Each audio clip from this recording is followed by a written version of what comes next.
Un fuerte abrazo de bienvenida para nuestro programa y damos gracias a Dios por la oportunidad de poder juntarnos para estudiar la palabra de Dios. Y hoy vamos a trabajar siempre bajo el tema de los 10 mandamientos, el noveno mandamiento. Y el noveno mandamiento dice así: no des falso testimonio en contra de tu prójimo. Está en Éxodo 20:16. No des falso testimonio en contra de tu prójimo. Yo creo que hay algo aquí que el uso de nuestras palabras y el uso de nuestra lengua representa uno de los puntos más importantes del desarrollo de nuestra cultura.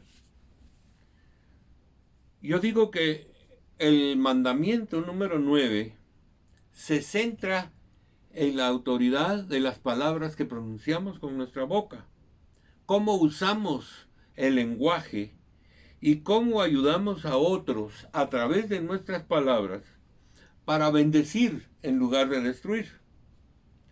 En la Biblia se nos enseña a nosotros a bendecir y a darle vida a otras personas. La palabra de Dios es viva y eficaz, es poderosa.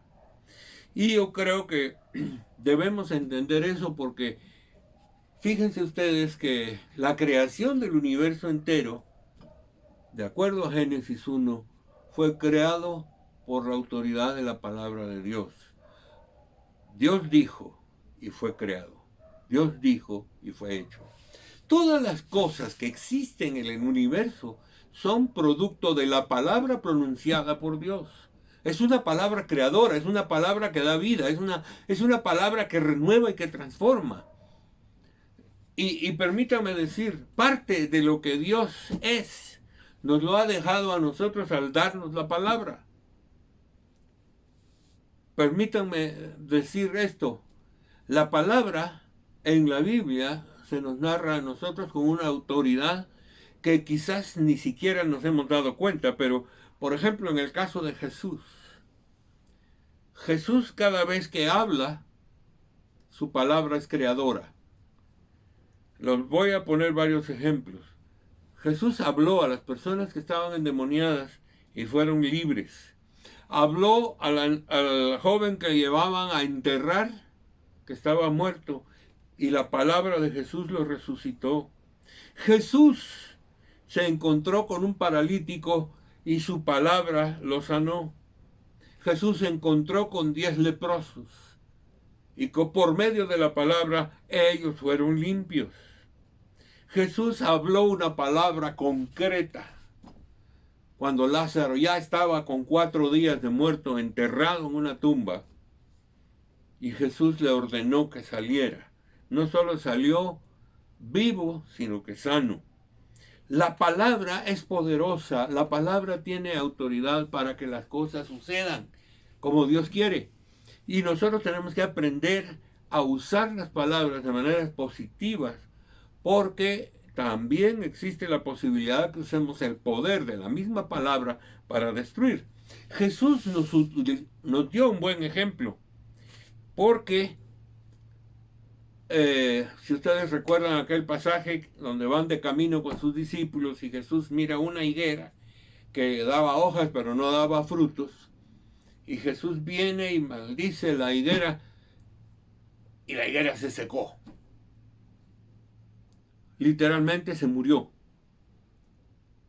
La palabra tuvo la autoridad de hacer que esa higuera se secara. Así que si ustedes ven, nosotros tenemos palabras que bendicen y dan vida o palabras que maldicen y dan muerte. El libro de Proverbios nos dice esta frase: en la lengua hay poder de vida y de muerte. Quienes la aman comerán de su fruto. Lo digo en nuestras palabras. Nosotros podemos hablar palabras que dan vida o podemos hablar palabras que dan muerte. Y nosotros vamos a ver los resultados de nuestra manera de hablar. Yo creo que este es un punto importantísimo y lo saco a colación porque tiene que ver con cosas de nuestro diario vivir, tiene que ver con la forma en que hablamos. Y yo miro que culturalmente en nuestros países hay un problema bastante serio a la hora de educar a los hijos. Por ejemplo, hay familias que tienen la costumbre de que si a un hijo no se le queda algún estudio o algún aspecto que está tratando de aprender y no lo aprende luego, lo empiezan a tratar de tonto, lo empiezan a tratar de aragán, de incapaz, de inepto. Y nosotros nos damos cuenta de que lo que están haciendo es haciendo lo mismo que Jesús hizo con la higuera y están secando a sus hijos, están matando a sus hijos. La palabra da vida o la palabra mata. Pero es difícil que nosotros encontremos una palabra neutra. Nosotros o bendecimos o maldecimos. Y debemos tener mucho cuidado con eso, porque las palabras dan muerte. Hay tanta gente que está hablando una serie de palabras que siempre son dañinas para la vida de otros. Y es difícil que nosotros aprendamos a superar ese tipo de cosas. Uno de los aspectos o los resultados, digamos, del hablar destructivo es una de las frases que en Guatemala y probablemente en muchos otros países sucede, pero yo oigo a mucha gente decir cuando uno les pide que hagan algo y dicen no puedo. Simplemente están aceptando que son incapaces, pero al mismo tiempo están negando la verdad de la palabra de Dios, afirmando como Pablo dice, todo lo puedo en Cristo que me fortalece. Si Dios nos dice que todo es posible, entonces nosotros, por un daño que se nos hizo en el corazón, vivimos como secos, sin la fuerza necesaria para crecer, desarrollar y prosperar en la vida. La razón es simplemente que se nos enseñó desde niños que éramos tontos, que éramos incapaces, que no podíamos hacer las cosas bien hechas, que toda nuestra situación quedó dañada porque se nos maldijo desde chiquitos. Si nosotros nos damos cuenta de eso, el no puedo es una respuesta muy negativa, porque refleja que yo no me considero capaz probablemente de hacer nada. Creo que es importante que nosotros notemos esto, ¿saben? Porque las palabras producen vida o producen muerte. Y el propósito de Dios al aprender a hablar es que podamos estimularnos unos a otros para que aprendamos a desarrollar todas las capacidades que Dios nos dio y que aprendamos a llegar a hacer todo lo que Dios se propuso en su corazón en la vida de cada uno de nosotros. Dios tiene un plan y un destino para cada persona y en ese plan y en ese destino siempre tiene situaciones de bien para nuestra vida. Pero muchísimas veces nosotros nos cerramos y somos incapaces de pensar y mejorar. Saben, yo tuve un programa de servicio social, de ayuda social en una zona afuera de la capital. Y empecé a trabajar porque la gente no tenía piso, no tenía camas, dormían en el suelo. Y entonces empezamos a ver que tengan camas, consigamos una forma mejor de vivir. Empezamos a ver que no había agua en las casas, tratemos de que llegue agua a las casas. Saben que un domingo al terminar la reunión de la iglesia, un señor de la zona se me acerca y me dice, mire pastor, ¿por qué usted se preocupa de que tengamos esas cosas? Déjeme decirle, yo pobre nací, pobre me voy a morir. Imagínense ustedes el pensamiento que está ahí. Es un pensamiento de alguien que fue maldecido desde chiquito y que no tiene el menor deseo de ser mejor porque no puede. Pero eso no es cierto. en Cristo Jesús todo es posible. Y yo creo que eso es importante que nosotros lo sepamos, porque la maldición, el poder de la palabra es tan fuerte que puede suceder en nuestra vida que estemos destruyendo vidas en lugar de edificar, que estemos matando a nuestros hijos en vez de levantarnos, que estemos haciendo cosas que van a traer un daño irreversible en la vida de las personas. Permítanme decir, el falso testimonio y la mentira van de la mano. Son dos palabras que caminan juntas y que producen efectos negativos en todos nosotros. Yo creo que el 9º mandamiento fue escrito para que nosotros aprendamos de alguna manera a tenerle el amor, el respeto y el cuidado a las personas. Es mejor decir te amo que decir te rechazo, o no te quiero en mi vida, o te odio. Son palabras que traen un desastre completo. Entonces, un falso testimonio pretende declarar una mentira, como que es verdad de una persona de la cual se nos habla. Fíjense que el falso testimonio es algo que corre como un reguero, como cuando se queman cohetes de largo de una cuadra y van poco a poco creciendo y creciendo. Y todos los oídos están prestos a eso y las personas empiezan a creer las mentiras que salen. Fíjense que aquí en Guatemala hay personas dedicadas a maldecir. Es su trabajo. Cada vez que llega un nuevo gobierno, este gobierno no sirve, son ladrones, son aquí, son allá. Los empiezan a maldecir y después quieren que sean buen gobierno.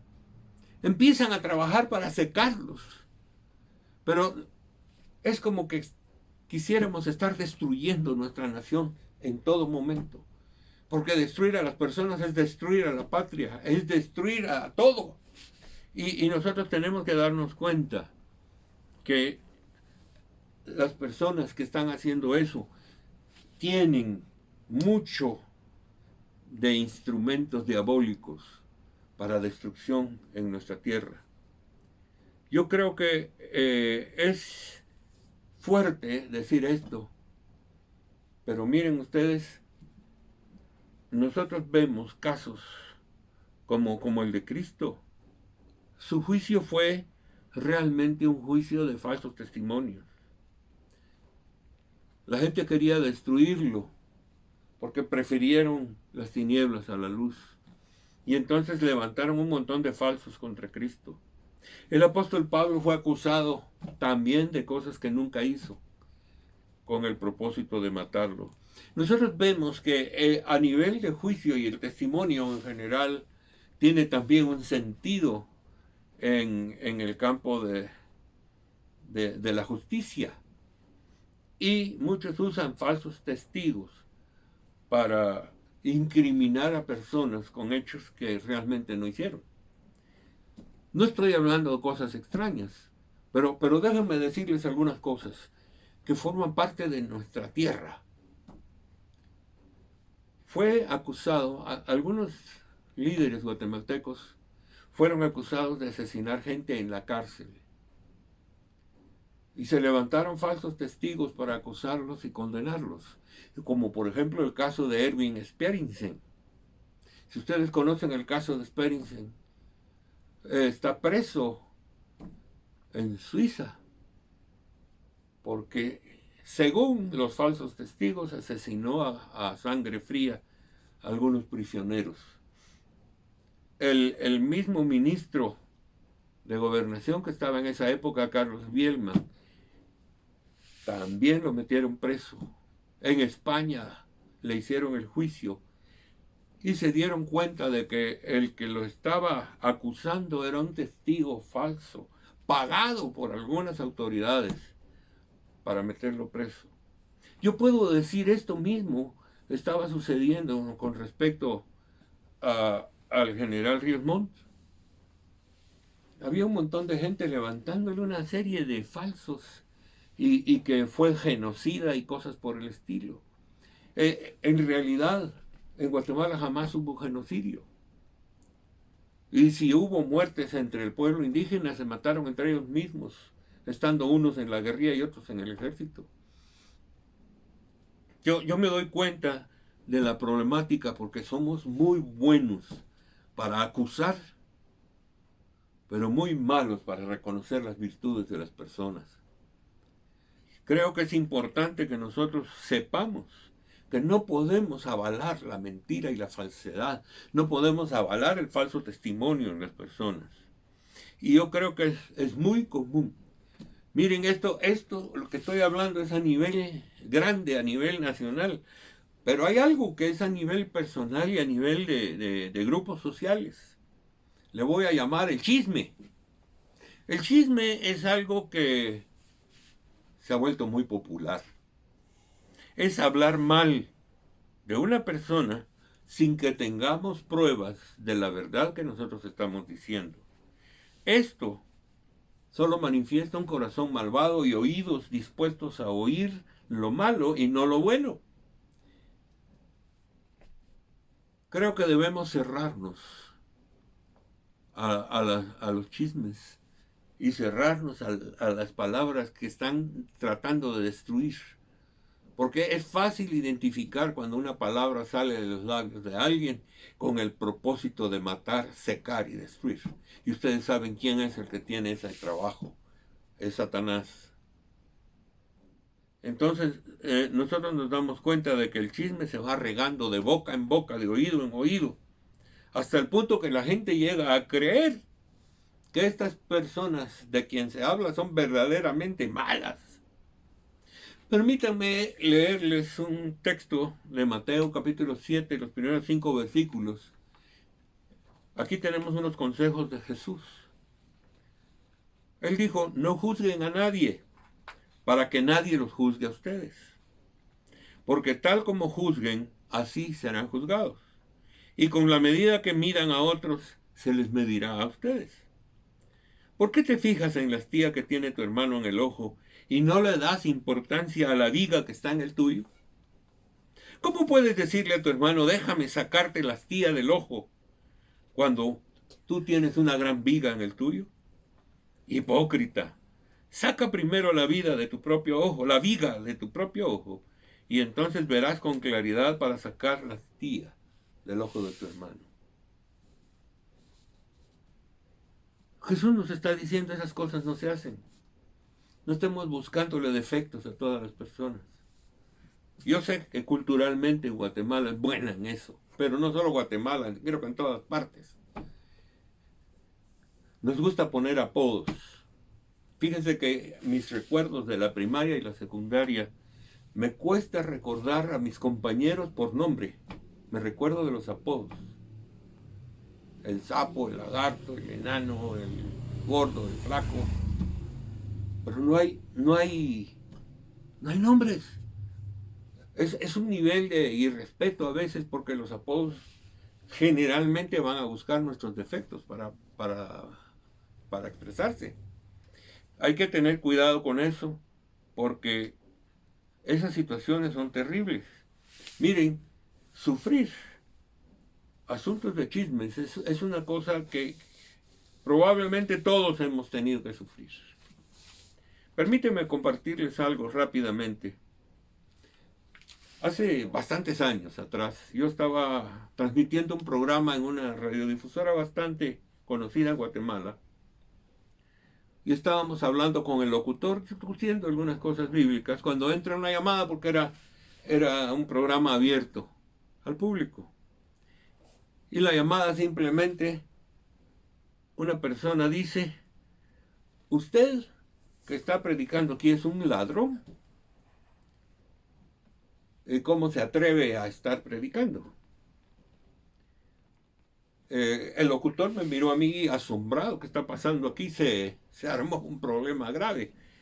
Pero yo le pregunté a la persona que llamó, ¿y a usted tiene pruebas y le consta de eso? Porque podría acusarme ante los tribunales con el propósito de que yo pague las consecuencias de eso.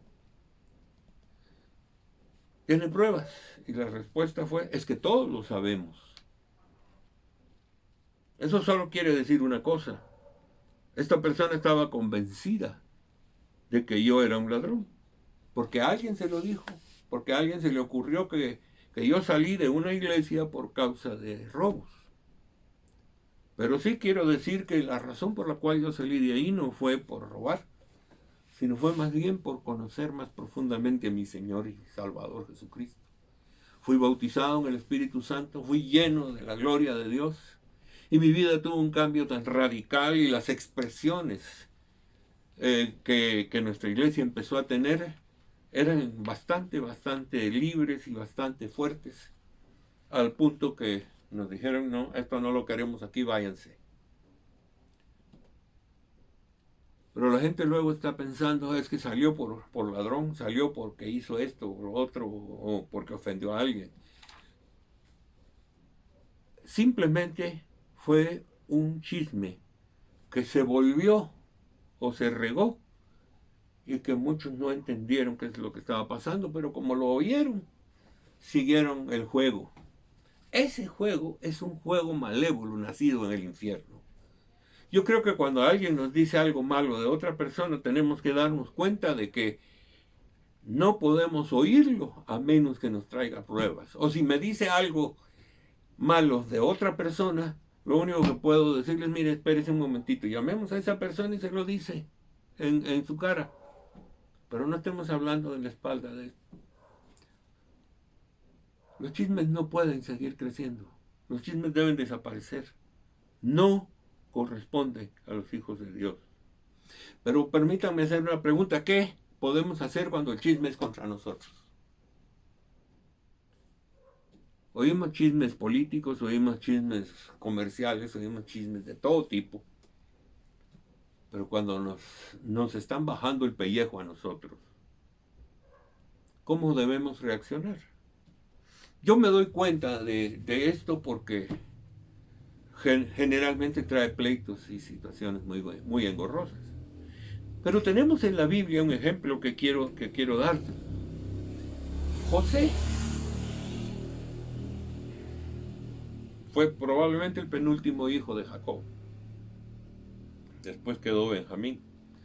Pero ambos eran hijos de Raquel, la mujer que Jacob más amaba. Y él los amaba mucho y los hermanos tenían mucha envidia y empezaron a tratarlo de soñador loco, empezaron a levantarle toda clase de chismes, empezaron a hablar falsos de él y empezaron a burlarse de él, hasta el punto de que quisieron matarlo. Y la verdad es que se lo llevaron, lo vendieron a unos amalecitas y lo fueron a vender a Egipto como esclavo. Ahí todo el aspecto prosperó. Finalmente, la familia llegó otra vez delante de José, cuando ya José era gobernador de Egipto. Y cuando murió Jacob, los hermanos se pusieron a hablar y dijeron, ahora sí José se va a vengar de nosotros. La pregunta que nos hicimos es, ¿qué podemos hacer cuando el chisme viene contra nosotros? Pero permítanme decir esto, cuando los hermanos le fueron a decir a José que los perdonara lo que le habían hecho y que lo habían vendido y todo eso, José les contestó, no tengan miedo. ¿Puedo acaso yo tomar el lugar de Dios? Es verdad que ustedes pensaron en hacerme mal, pero Dios transformó el mal en bien para lograr lo que hoy estamos viendo, salvar la vida de mucha gente. Así que no tengan temor, yo cuidaré de ustedes y de sus hijos. ¿Cómo enfrentar el chisme? Perdonando, bendiciendo. Mi experiencia fue muy dura. Salir de una iglesia, especialmente sabiendo que fue porque Dios había tocado mi corazón y me había transformado de tal manera que yo me sentía muy mal. Pero con el pasar de los años doy gracias infinitas a Dios por haber salido de ahí. Doy gracias infinitas porque Dios quería algo diferente y algo nuevo en mi vida. Dios me levantó y me tiene en lugares altos. No por mi propia voluntad, ni por mi propia gracia, ni por mis propios talentos, sino por la pura voluntad de Dios, que Él sabe que a pesar de eso, he podido perdonar a las personas que han hablado mal de mí y he sabido honrar a Dios y hablar bien de todos. Yo creo que eso es importante porque ¿qué es lo que Dios quiere que hagamos nosotros? Hablar bien. Josué dijo, ustedes pensaban hacerlo mal, pero Dios lo transformó en bien. Y déjenme decirles, siempre sucede así. Cuando suceden maldiciones, Dios lo que hace es nos agarra, nos protege, nos fortalece y nos hace caminar fuertemente hacia adelante para vencer esa maldición y que no nos seque a nosotros. Miren, cuando David salió huyendo porque Absalón tomó el reino, un personaje en el camino salió a maldecir y a tirarle piedras a David. Y David dijo, déjenlo, no le hagan ningún daño. Tal vez Dios lo puso a hacer eso. En realidad, cuando David regresó y tomó el reino, Dios lo prosperó más que antes. Yo creo que nosotros debemos darnos cuenta de que cuando nosotros hacemos la voluntad de Dios y aprendemos a hablar palabras que edifican, palabras que hacen que la gente sea bendecida por Dios, entonces nuestra vida la toma Dios y la prospera y la bendice. Aquel de quien se habló tanto mal como José llegó a ser el gobernador y el principal después del faraón en todo Egipto. ¿Qué es lo que Dios quiere? Que bendigamos y no maldigamos, que hablemos palabras de bendición, que hagamos que todas las personas se sientan que valen y que Dios quiere levantarles, que Dios quiere prosperarles, que Dios quiere hacer algo bueno en su vida. Eso es lo que nosotros llamaríamos la parte importante y positiva de este mandamiento. No es que el falso testimonio debe ser negado, sino que debe ser transformado. Mi corazón debe estar de tal manera rendido al Señor que igual que Dios lo desea, yo deseo que todos sean benditos. Como dijo el profeta Jeremías hablándole a los que estaban expatriados, mi mano sigue extendida para bendecirles, para prosperarles, para darles un futuro mejor. Dios eso quiere con nosotros, que tengamos un futuro mejor, que no sequemos a nadie, que estemos hablando bendición y vida para todos y que nuestro vocabulario, tanto con toda la gente como con nuestros hijos y nuestra familia, sea un vocabulario que hable vida y que produzca entusiasmo y que produzca vida en todos los que nos escuchan. Déjenme decirles esto.